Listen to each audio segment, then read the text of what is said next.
अस्सलाम वालेकुम। सबसे पहले आप सबको कंप्यूटर साइंस चैनल की तरफ से वेलकम। जी बच्चों, आज की वीडियो में मैं आप लोगों से डिस्कस करूंगी रोम एंड रैम में डिफरेंस, कि इन दोनों में डिफरेंस क्या है। पीछे हम पढ़ चुके हैं कि रैम एंड रोम दोनों हमारे कंप्यूटर की जो हैं मेमोरी हैं। रैम को हम मेन मेमोरी, प्राइमरी मेमोरी और वोलाटाइल मेमोरी का नाम देते हैं। इसी तरह रोम जो है हमारे पास, इसको हम सेकेंडरी मेमोरी और नॉन वोलाटाइल मेमोरी का नाम देते हैं। इनको किस बेस पर ये नाम देते हैं ये पीछे हम डिस्कस कर चुके हैं। आज की वीडियो में जस्ट हम इन दोनों में डिफरेंस को डिस्क्राइब करेंगे। तो देखते हैं सबसे पहले कि रोम जो हमारे पास है ये क्या है। रोम stands for read only memory, यानी कि जो रोम वाली हमारे पास मेमोरी है इसमें जो डाटा होता है उसको सिर्फ और सिर्फ हम रीड कर सकते हैं। अब हम देखते हैं कि रैम क्या है। RAM stands for random access memory. It means जो रैम में डाटा स्टोर होता है उसको हम रैंडमली एक्सेस कर सकते हैं। ROM is a permanent memory.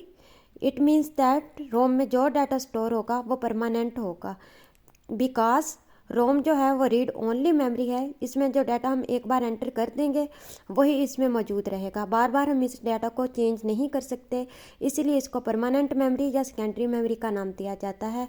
इसके बरक्स जो रैम हमारे पास है वो एक टेम्परेरी मेमोरी है।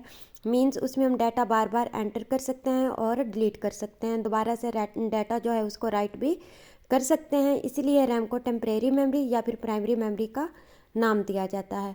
The instructions written in ROM can not be changed.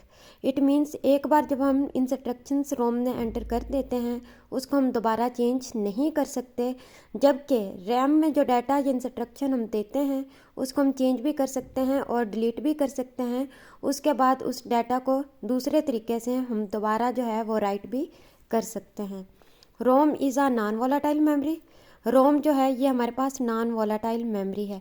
It means that अगर हमारा कंप्यूटर फेल हो जाता है किसी वजह से या फिर कोई और ख़राबी पैदा हो जाती है, लाइट वगैरह का इशू हो जाता है, तो जो डाटा हमारे कंप्यूटर में सेव होता है हार्ड ड्राइव में वो सेव ही रहेगा, बिकॉज हम पढ़ चुके हैं कि ये एक परमानेंट मेमोरी की टाइप है। लेकिन जो हमारे पास रैम है ये एक वोलाटाइल मेमोरी है। मींस अगर हमने कंप्यूटर को शट डाउन अचानक कर दिया या फिर कंप्यूटर को ऑफ कर दिया तो जो चीज़ हमने ओपन की होगी, जो स्क्रीन ओपन की होगी, वो हमारे पास ख़त्म हो जाएगी। इसी तरह the instructions are written into ROM at manufacturing time. जब हम रोम जो है कंप्यूटर को एनालाइज कर रहे होते हैं, मैन्युफैक्चर कर रहे होते हैं, जब उसका आर्किटेक्चर बना रहे होते हैं उसी टाइम जो इंस्ट्रक्शंस होती हैं वो लिख दी जाती हैं रोम की, बिकॉज उनको हम दोबारा से चेंज नहीं कर सकते। इसी तरह अगर हम रैम की बात करें, the instructions are written into the RAM at the time of execution.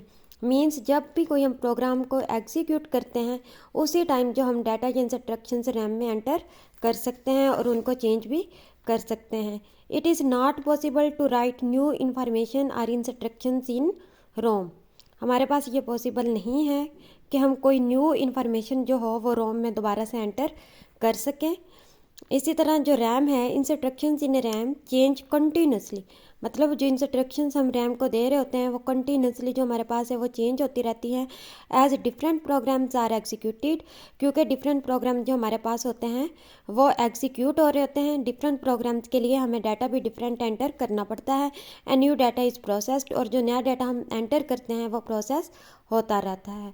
उम्मीद करती हूँ आपको आज के लेक्चर की समझ आ गई होगी। अगर आप लोगों का कोई क्वेश्चन है तो आप कमेंट सेक्शन में वो पूछ सकते हैं। वीडियो अच्छी लगी है तो लाइक के साथ सब्सक्राइब ज़रूर करते जाइएगा और साथ लगे बेल आइकन को भी प्रेस करते जाइएगा ताकि मेरी हर नई आने वाली वीडियो आपको मिलती रहे।